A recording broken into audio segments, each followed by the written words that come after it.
My name is James Williams Jr. and I wanted to make one last video before I conk out and go to bed.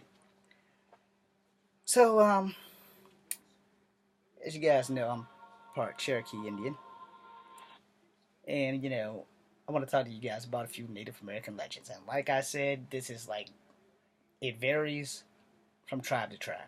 All right, so you know, as a young man, I tend to have forgotten a lot of the stories my great grandmother taught me about tribal stuff.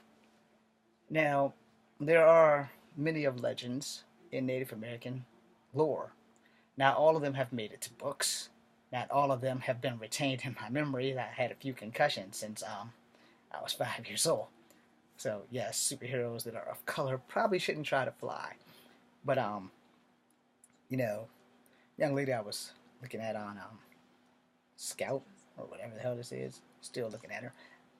She had a white dog that kind of looked like a mini wolf. So I don't know the legend per se, but I have heard the story or the legend or pieces of it of the way that animals used to kind of be in charge of certain people in the tribe. Again, I don't know if that shit's real. Myth and legends have some truth to them.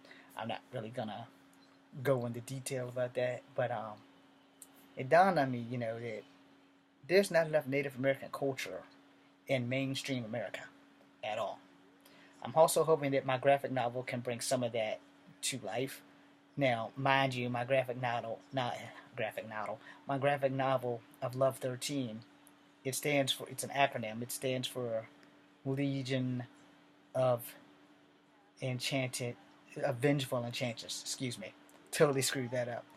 Legion of Vengeful Enchantress, and it's 13 of them, and they're all women. Henceforth, Vengeful Enchantress. So in that, I brought to life what I knew of Coyote, what I knew of the Thunderbird, what I knew of the Deer Woman, what I knew of the Yeti, what I knew of the Polar Bear God or the Ice God in Eskimo myth.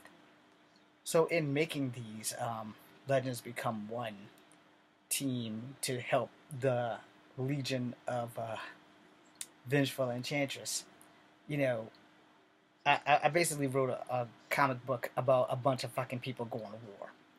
All right. So a lot of you guys don't know the legend of the Deer Woman, and a lot of you guys don't know the legend of the Thunderbird. Well, here's the thing on that: legends change tribally. All right, because I forgot that the Thunderbird actually could summon thunder with its wings.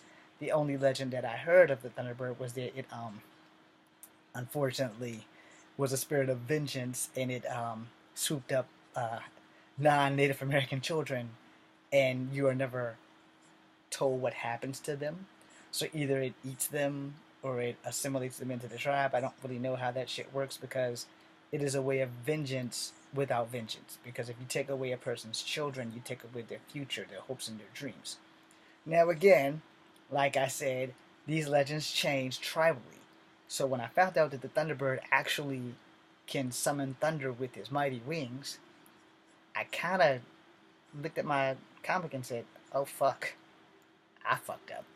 And I did because I also know that the Thunderbird lived amongst some tribes, just like Coyote the Trickster lived among some tribes. That's why I said these legends change tribally. So if anybody's out there who's Native American can actually give me one specific story of the Thunderbird or Coyote the Trickster, that would be great. I'm not going to rewrite my book though. I'm leaving it exactly like it is. I made both of them shapeshifters because we know for a fact that Coyote is a shapeshifter. Because legend, oh, fuck. Depending on your tribe, legend states that he started off as a coyote who became a man. And then there are some legends that say he started off as a man who became a coyote.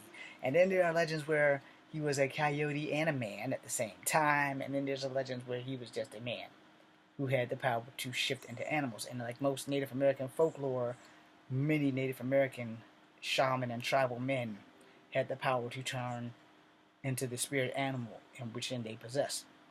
So, I haven't seen a man turn into a crow yet, but if I do, I'll let you know. But at that same time, Native Americans' myths and legends have some truth to them. They just all very tribally. So in that, do research in for tribes. if you're out there and I have one person in one tribe listening to me, I'm not telling you to call me on my bullshit, but if you can send me legends so that I can decipher and read them in story, because we all know that the deer woman was a spirit of vengeance too. I think she's Navajo. I'm not gonna swear to that. She might be Sioux. I don't know. But like I said, they switched tribally. But I know she was a spirit of vengeance that killed men just because they raped women, which is a good reason to kill men. I'm sorry if you take that wrong.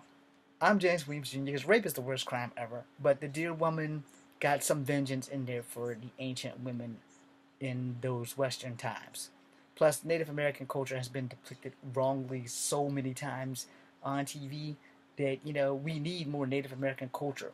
We need more Native American actors getting Native American writers to write more Native American stuff so that we can have a good conglomerate of stuff. And besides that, I need an acting job. I'm James Williams Jr. This is Comfort Africa number 2. Be seeing you. And thank you guys for tuning in.